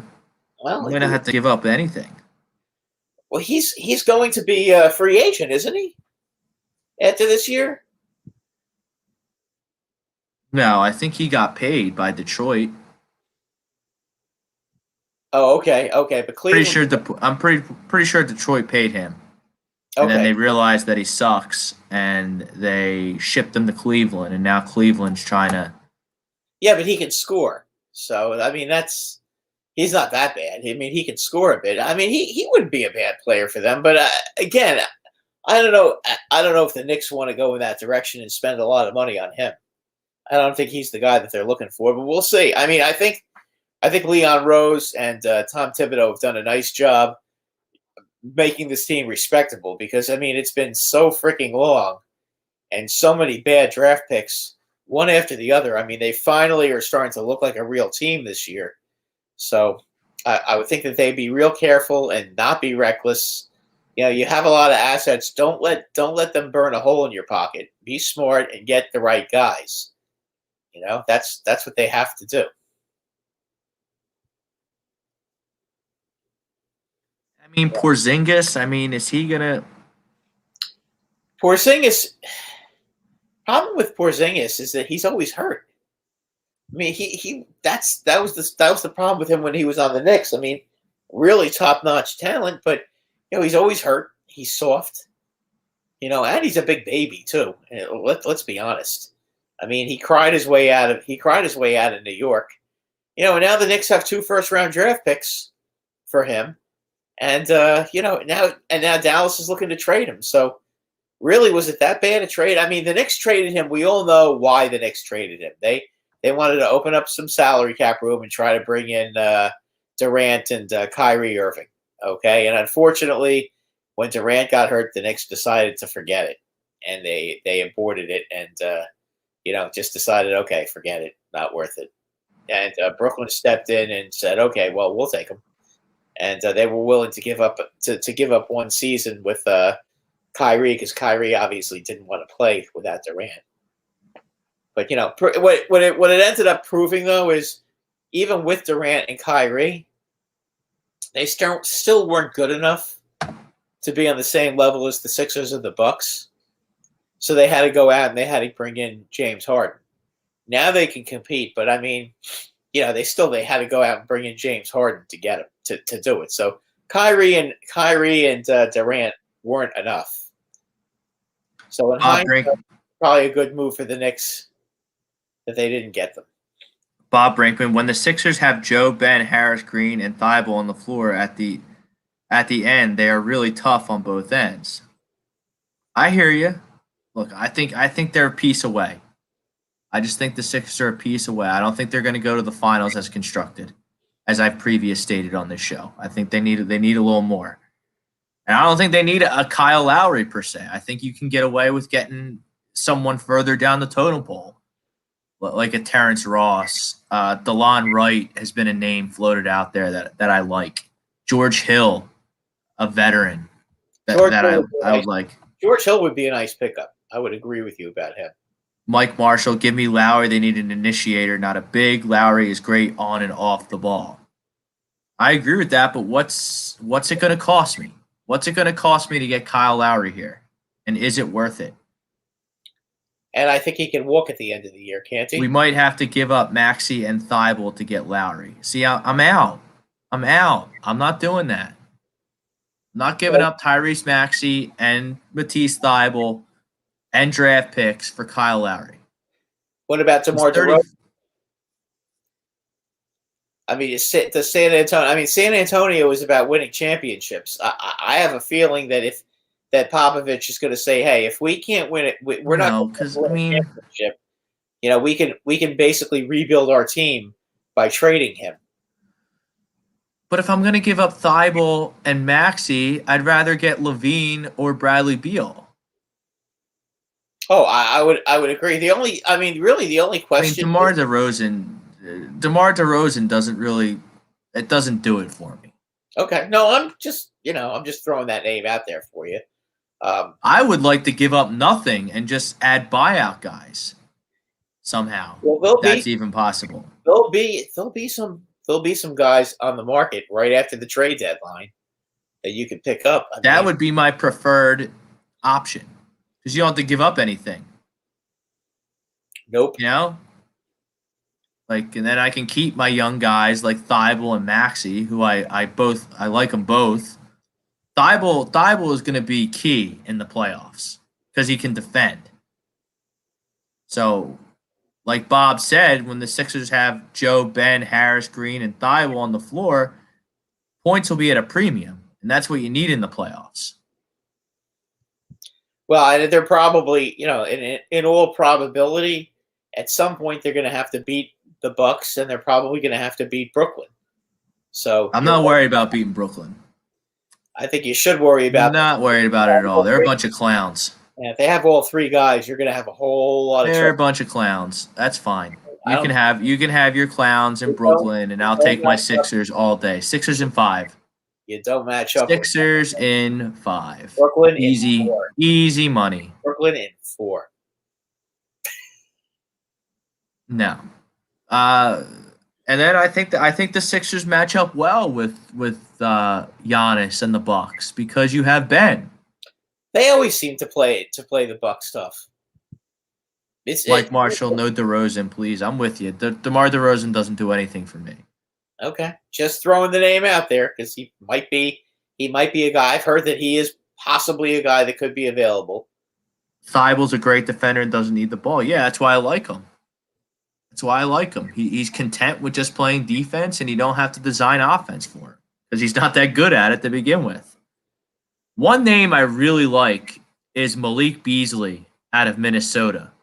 But he's a big-time crumb off the court, and he's probably going to go to jail in the offseason. He is going to go to jail at some point. He's had the sentence commuted so he can play basketball. But that's the ideal skill set that I would want for the Sixers. He can play point guard. He can play 2 guard. He's 24 years old. Like that would maybe, if he wasn't such a crumb off the court, I would give up a Maxey and maybe a pick for Beasley. But I can't do that because he's a restricted free agent in the offseason and he might be at jail. Yeah, if he's in jail. He brings guns everywhere. Let me look up what he did. I wouldn't do that. I wouldn't take a flyer on him because then you're going to be stuck with him as far as. I love his game though, Brad, is my point. Well, another player that's probably going to be available, although I don't know if you'd want him, probably is Kevin Love. I would imagine he'll be available. Kevin Love would be a perfect fit on this basketball team. I think he would be a perfect fit. Yeah, I think he'd stretch 4. He can hit shots. Like I don't need him to defend. This team has enough defense. You have Ben, you have Joe, you have Thibault. Danny Green can defend. Like, this team's got enough defense. This team can clamp down. I'm not worried about that. Shake Milton, he can clamp down. So, if I can add a guy like Kevin Love that can, be a big, play next to Joe, give you more on offense than, say, a Dwight Howard gives you, that's a really good name. What do you think it would take to get Buddy Hield out of Sacramento? See, I don't know. You don't like him? You don't like him? Kind of like him. I think Malik Beasley's better, but Malik Beasley has bad character, so you can't really hitch your wagon to that star if you're trying to win a championship. But Buddy Hield, no, I don't think I would trade Tyrese Maxey in a draft pick for Buddy Hield. I don't think I would do it. Just wondering because I think the Kings might be looking to move. Minnesota Timberwolves guard Malik Beasley is facing felony charges for threatening a family with an assault rifle as they looked at homes in his neighborhood. Charged Thursday with a felony, threats of violence, and 5th-degree drug possession, while his Instagram model wife, 23-year-old Montana Yao, faces the same drug count after nearly 2 pounds of marijuana were found in the couple's Plymouth home on September 26th. So he has assault rifles and a lot of drugs. But depending on what state this is, he's probably going to go to jail for a while. Pointed at an assault rifle at their 13-year-old daughter when they pulled up to Beasley's roped-off rental home during a parade of homes tour last month. Pointed an assault rifle at a 13-year-old and had 2 pounds of weed at his house. As I said, questionable character. Did we lose Brad? I guess we lost Brad. But catching up some comments. Sportsman 22 Philly. We can't give up Thibault. I will lose the plot. Everything slows down in the playoffs and defense is key. That's probably the comment of the night there by Sportsman 22 Philly. It's exactly why you can't give up Thibault. I'd be more willing to give up Maxey than Thibault, I think. And I love Maxey. I think Maxey was an absolute area. We got him back. I think Maxey was an absolute steal at the 19th pick in the draft. It's kind of a weird draft. Evaluation process was really askew because they ended their season. There was no tournament. And I think the Knicks also got a steal with Quickly because of that reason as well. Oh, unquestionably, without a doubt. Sorry about that, guys. I had a little. You're good. You're all good to go, Brad. Yeah. And our offense at the end of the game has to go through Embiid. I totally agree with that. Oh, absolutely. I mean, Embiid. Bob Brinkman, not Hield or Beasley. Embiid can get to the foul line anytime he wants. I still believe that. Even if he's double teamed, if he tries to put up a shot, he'll get fouled. I mean, he's just one of those guys. That's what dominant centers can do. You know, and he can go inside when he wants to go inside. Not a bad 3-point shooter, but I like seeing my centers go inside and be dominant inside. A guy like him, he could do that. He can get fouled. He's a good foul shooter. So that's who you run your offense through at the end of the game. You know, you want your best player shooting the ball. I mean, let's be honest. Is Embiid the best? Is he the best big man since Shaq?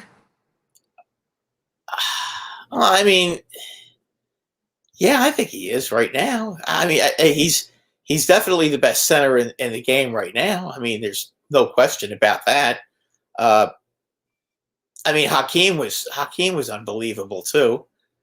But I mean, since those two guys have retired, I think you could say that. I mean, centers for some reason there hasn't really been a lot of really good centers, and you know, I know that a lot of the top players have been guards and small forwards and smaller players, but you know what?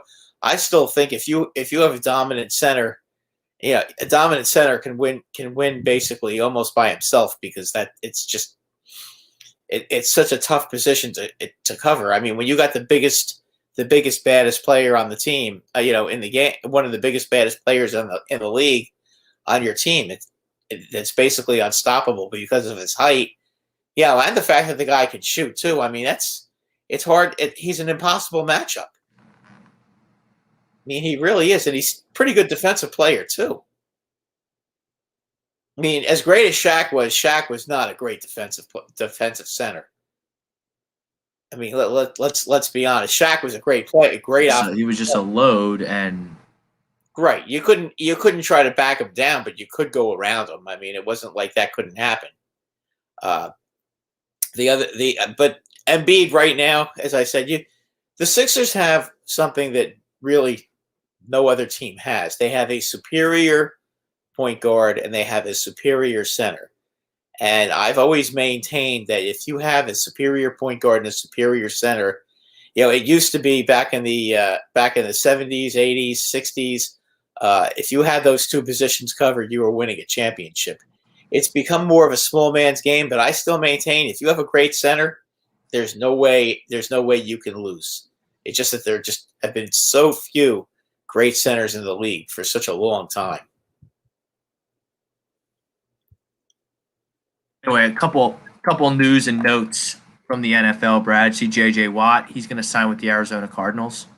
Which leads me to something.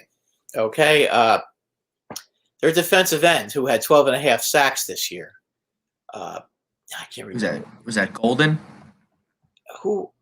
Yeah, I think it was. He's gonna be a free agent now because they're not going to pay him too. He's a defensive. He was a linebacker now, and they made him a defensive end this year. Guy had 12 and a half sacks. He could be a free agent. Look for both the Eagles and the Giants to take. Eagles have no money. They have no money, Brad. They suck. Well, they can. I guess not. I would look for the Giants to make a move on him though. Lewis. Hassan Reddick. Are you talking about? That's the one I'm thinking about. Thank you. Lewis Knicks. What an unfortunate, horrible thing to happen to him. I mean, found dead in a hotel room. I mean, I don't know what the heck happened. We still haven't really heard the reason for what happened. Lewis Knicks, the offensive tackle for the Texans. Oh yeah. Found in Florida in a hotel room. I don't know what the heck happened. Vincent Jackson too.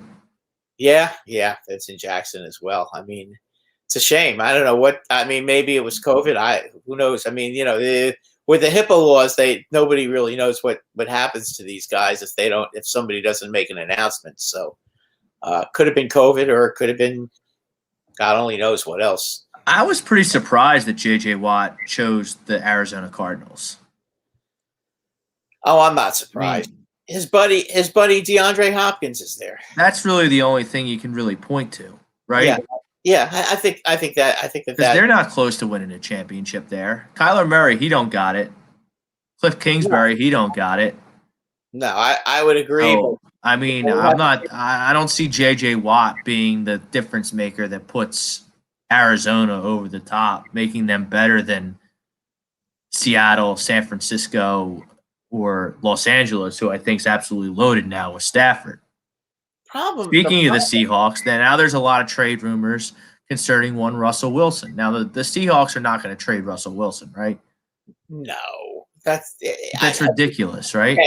Yeah, he's not going anywhere. I think I think sometimes these guys write stuff just throw enough shit against the wall to see what sticks. I mean, I see so many ridiculous articles these days in the NFL about who's going to be traded this week and who's going to be traded next week, and it's different every week. I don't think that Dak Prescott's going anywhere. I mean, they're not going to. Seattle's not trading Russell Wilson to the Cowboys. How are the Cowboys going to afford him? Cowboys are in salary cap hell too. So come on, let's stop with this stuff. Russell Wilson isn't going anywhere. Okay, I don't believe that. Houston is not going to trade Deshaun Watson unless they get the sun, the moon, and you can throw in Mars and Jupiter. Okay, they're not going to trade him. They don't give a crap how much he complains about it. They're not going to just give him away. It's hard. That's the most difficult position to fill with a great player, and they have one. So you know what? He's going to have to suck it up and play. And if he doesn't play, then he's going to lose a lot of money. And this is according to ProFootballRumors.com.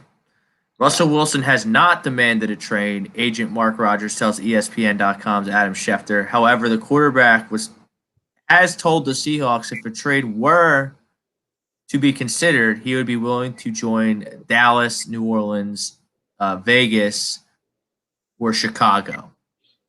Right, but he's not. Wilson, armed with no trade cost, will not consider any team outside of that group. Yeah. The Jets, Dolphins, and Panthers have been heavily linked to Deshaun Watson and would surely be interested in Wilson. Unfortunately for them, they didn't make the cut. Ditto for the Broncos, Patriots, Niners, and the Washington football team. I got to tell you something, Rob. When it comes to the Jets and Sam Darnold, don't trade. Stop it already with this stuff. You have a young quarterback, okay? Yeah, but Deshaun Watson is a top 5 guy in the league. I don't even know what Sam Darnold is. I understand that, but you have Sam Darnold, okay? If you wanted to, if you want to make a trade, for Deshaun Watson, they have no receivers. They have no offensive line. I mean, come on. What is the point? I mean, first of all, you're going to blame Sam Darnold for how bad the Jets have been? I mean, he has no help. I mean, plus he had probably the most moronic coach in one of the most moronic coaches in the history of the NFL. I mean, let's be honest. Adam Gase is no Einstein. He's terrible. So, I mean, as far as the Jets are concerned, if I'm the Jets with that second round pick, instead of worrying about trying to trade it to get a quarterback or drafting a quarterback, how about trading down and getting a couple of more first round picks and building your team up the way the Miami Dolphins did? Right, and then they can really, add a lot of talent if you draft right with all those picks they have from Jamal Adams trade. Take a second round. You've already got 2 first round picks this year. If you take that first pick that you have in the second round and you trade it for two more first round picks this year, okay? If you could find a team that has 2 first round picks, and you'd have 4 first round picks this year. And you're like $70-80 million under the cap. I mean, you can rebuild your team in 1 year. I mean, unless you think that one of these quarterbacks that's not the kid from Clemson is going to Trevor Lawrence, yeah. If unless you think that one of these guys not named Trevor Lawrence is going to be the answer, don't be doing that. Don't be wasting a second round pick on another quarterback. It's ridiculous. The Jets have a chance. That's what I fear the Eagles are going to do. I know the Eagles are going to take Justin Fields if he's there. Well, I mean, the Eagles are in a different situation. I'm not sold on Hurts. I think Darnold.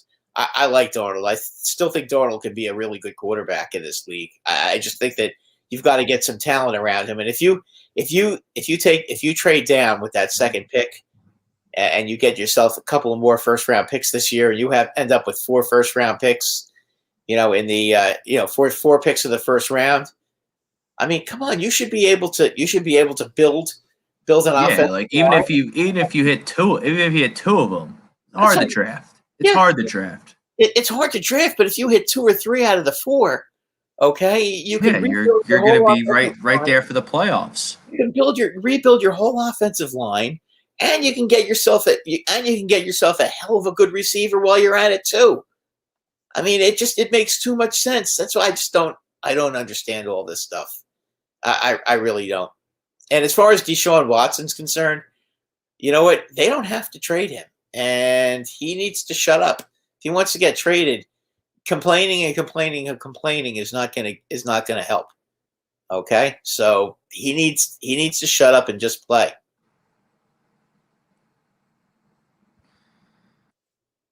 But it seems like these guys, these big time athletes, they have the keys to the castle. If you can play, you can force your way to whatever situation you want. That's kind of the way sports works these days. How did it work out for Le'Veon Bell?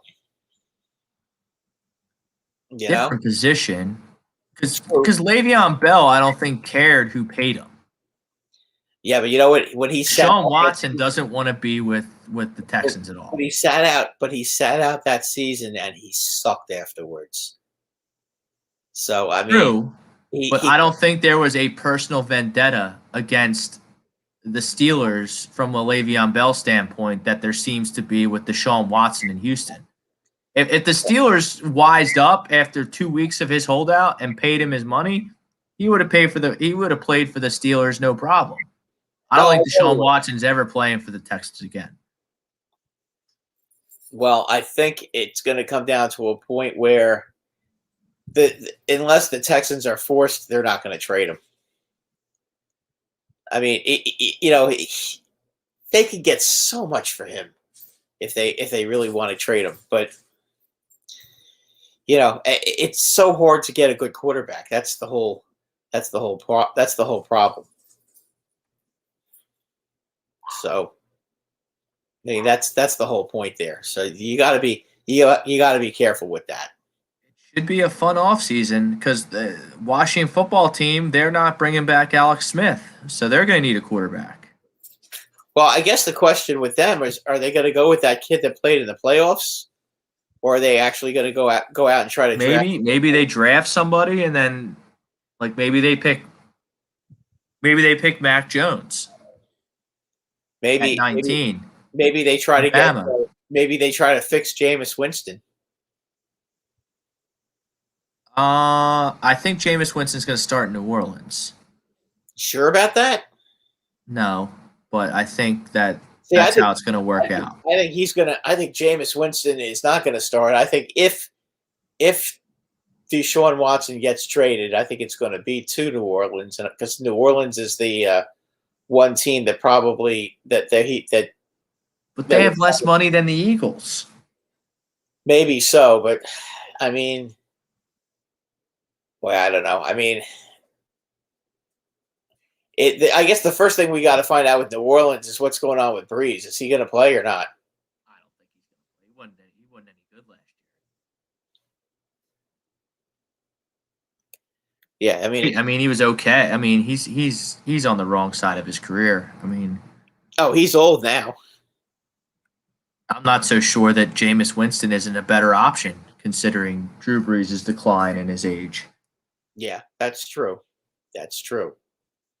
Yeah, I think this is why they brought in Jameis Winston. You give him a year with Peyton and to learn the offense, because Taysom Hill he can't start 16 games in this league. No, and Taysom Hill is Taysom Hill is the kind of player that he's too valuable to just let him be a quarterback. I mean, the guy can run the ball. He can be a receiver.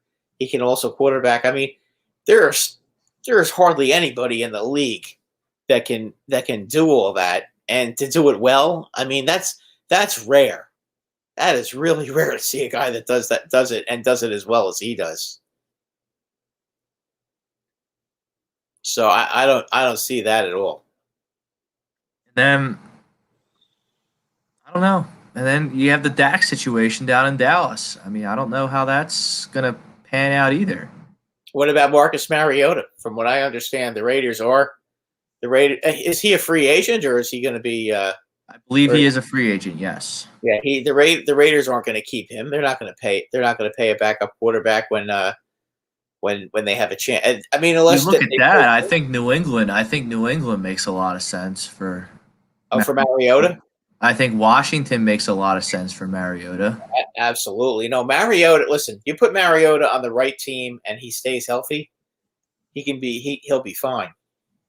I mean, McDaniels will know how to use him. He'll have a good plan. The problem with New England is they just don't have many good football players.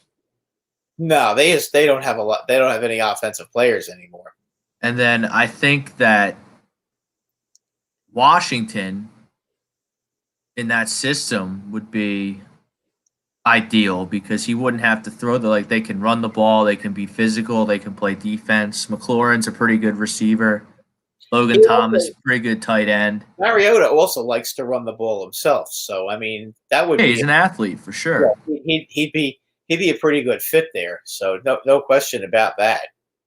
So I mean, NFX Watson isn't coming here. If by here you mean Philadelphia, no, he's not coming to Philadelphia. No, if the Eagles that wouldn't be a smart thing for them to try to do that. Now he's 25, super young. If you're him, wouldn't you want to be the solution in Houston opposed to leaving after 4 seasons? Look, he doesn't like it there. They traded his best receiver. Yeah, he's got an axe to grind with their management. JJ Watt's gone. I mean, he doesn't like it there. Yeah, they're in full rebound, and he doesn't want to be a part of the solution. So I mean, the thing is, if he's going to act like a jackass, they may not trade him. If he just shuts up and lets everything play out, and he keeps his cool and all that sort of thing, then they'll probably will eventually trade him. But you know what? You got to think, and then you got to think Houston's sick to their stomach after what the Eagles let Carson go for. Yeah, well, that kills the market for Watson. No, nah, I think they're two different. I think they're two different things. I think right now Watson's a lot more highly regarded than Wentz. Well, I understand that, but both are franchise quarterbacks. Carson Wentz is a franchise quarterback. I'm not saying he's not. I'm not saying he's not a good player at all. That's not what I'm saying. All I'm saying is right now he might be a little higher regarded because Wentz had such a bad year. Well, I don't think the Texans are going to get 4 or 5 first-round picks in a Watson trade. No, if they think that they're getting that, then they need to put the crack pipe down because that's not going to happen. Yeah, they might get 2 first-round picks for him. Maybe 2 firsts and a third. I think that's as far as it goes. I don't think they get more than that. You know, Because Stafford, what did Stafford? He was 2 firsts and a third. Yeah, I think they get the same thing. I think that's the same. That's the same deal. Which It's is so weird. It's so weird how that works. But if you're Watson, I mean, the one team that does have the draft capital to do that is the Jets. Why would you want to go to the Jets? The Jets are just as bad. And the Jets are just as bad, and they're going to have to trade all their draft picks for you. I don't think he cares. I just think he's out on Houston. Yeah, Miami should do it. Well, Miami has the draft capital to do it too because they could give. I'm not sold on Tua. Are you sold on Tua? I thought Tua was okay, but I mean, again, he had to have Ryan Fitzpatrick hold his hand, so I don't know. I mean, that can't be all good. But it's not easy to be a rookie quarterback. We all know that. I mean, that's not easy to be a quarterback in general. No, and it's not easy to come in as a rookie either. I mean, Tua's got some talent. I think he's going to be a pretty good quarterback. No question about that. I think he's going to have a few bumps in the road, but he'll be okay. I mean, you got to give him a chance. I don't think it would be a terrible trade if they traded Tua and one of their first round picks for him. And that kind of works for Houston too. Right. But they'd have to if you're Miami, you want to get your draft pick back. I mean, if you're Houston, I'm sorry, you want to get that first round draft pick back that you traded to Miami. Because I think they traded. It's true, and then you get Tua back, and the cupboard's not bare at the quarterback position. No, you're working in a young quarterback since. Because if you're getting the third pick from Miami, you want to take Fields or Zach Wilson, I would imagine. Right. You could always do that. I mean, but that's the whole point. They're just so. We bitch and moan here in Philadelphia about the Eagles are a train wreck, but I mean the Houston Texans. I mean, my God. I mean, it's hard. It's hard to understand how you could trade all those players and then not have any first round picks.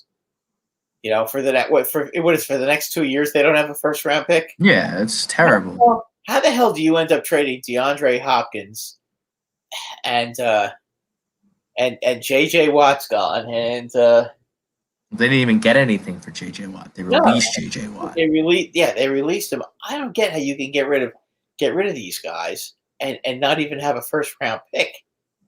It makes no sense. I mean, in that trade they made with Miami for what, Tunsil? Yeah. What's his name? Tunsil. Yeah, Laremy Tunsil. Yeah, why? Bong boy. Why on earth would you do that? The whole thing didn't make sense. Bill O'Brien was really, and I don't get how anybody could have let him make those kind of trades. Because the owner had to know. I mean, how could the owner let DeAndre Hopkins go? I mean, that made no sense to me. I don't know how a guy with coach with as little clout as Bill O'Brien has the power to make those decisions is also beyond me. Yeah, it's the whole thing. Hey, another guy that could get traded is Derek Carr. We've heard his name mentioned. Derek Carr stinks. Had a good year last year though, coming off probably one of his best years as a professional. So again, there's a lot of conjecture at this point, but we'll see. If I'm Washington or a team that needs a quarterback, I'm passing on Derek Carr. Sorry. Don 19, I wouldn't trade a first rounder for an offensive lineman. No, that's kind of what a lot of teams do. Offensive line is probably Like, why? Like, offensive, outside of quarterback, it's probably the most important position. yeah, it is offensive line, and you know what? The offensive linemen always get gobbled up in the first 10 picks. Well, if there are good offensive linemen, they're gone in the first 10 picks. You won't see great offensive linemen going into the 20s like you will pass receivers or running backs. You will never see that happen. You know, in the late first round is where you can get safeties, really great safeties, and players like that, and you can get pretty good receivers, and you can get your running backs. Early, if you got early picks, either you go for a quarterback, or you try to strengthen your offensive line or your defensive line, depending on which one is more important to you. That's what the smart money should go. You know, you start picking running backs when you don't have when you don't have an offensive line, or you start picking receivers when you don't have an offensive line, and the quarterback doesn't have time to get the ball to you. You're wasting a draft pick. Don 19. Should the Eagles stay at 6 or trade back? Depends what you're getting. If you're getting an extra first-round pick. No, because these jabronis are going to take Justin Fields with the 6th pick if he's there. I know it. I know it in my bones. And I'm just going to be prepared to take Justin Fields at 6, and that way I'm mentally okay right after it happens when social media is melting down. I can just point to this episode and say that I knew they were going to do it because they're a bunch of idiots. But Justin, I would love the trade back. Yeah, sure, why not? We got. I look around this roster, especially on defense, and I don't really see much. Listen, if you could get an extra first-round pick or an extra second-round pick, a high second-round pick, if you get a first and a second for it, sure, why not? I mean, you need to get as many good players. That's why I keep saying the Jets should trade number 2. Trade number 2. Get yourself 2 more. Get another first round. You can get 2 more first round picks. So instead of having 3 first round picks this year, you have 4. Or excuse me, instead of having 2, you have 3, and you can base it or 4. I mean, if you can get 2 first round picks for that first round pick for number 2, I mean, you got to do it. You'll have 4 first round picks. Yeah, that's how you rebuild your team. And if the Eagles are in a position where they can get a cut where they can stack the deck with a bunch of picks, that's not a bad thing to do. You know, and that's if you fully believe in Hurts, which personally I don't. But I mean, if they believe that Hurts is the number 1 quarterback, then you should trade back and increase your odds and get more players. The more good, high quality draft choices you have, the better chance of you hitting on a couple. I mean, it's volume. A couple. I'll take 1. Like, let's get 1 hit, please. You know, the more guys you have, the better chance you have of loading up the team. That's how Miami went from 3-13 to 9-7 or 10-6 this year. Yeah, by doing that. I mean, that's that, and you know what they did? They were able to do that just because they were smart, and that's what you got to do. And they have a good young coach too, by the way. I mean, that doesn't hurt either. Flores, yeah, he's good. He's good. All right. And, so we'll see. We got to wrap it up. Thank you to our sponsors: Specialized Physical Therapy, Dr. Paul Vidal, Sunrise Detox Center. Thank you to everyone who liked, comment, shared, subscribed to the show. He's Brad Ryer. I'm Rob Brinkman. Shout out to Frank Vesby for producing the show. Until next Monday, peace out, everybody.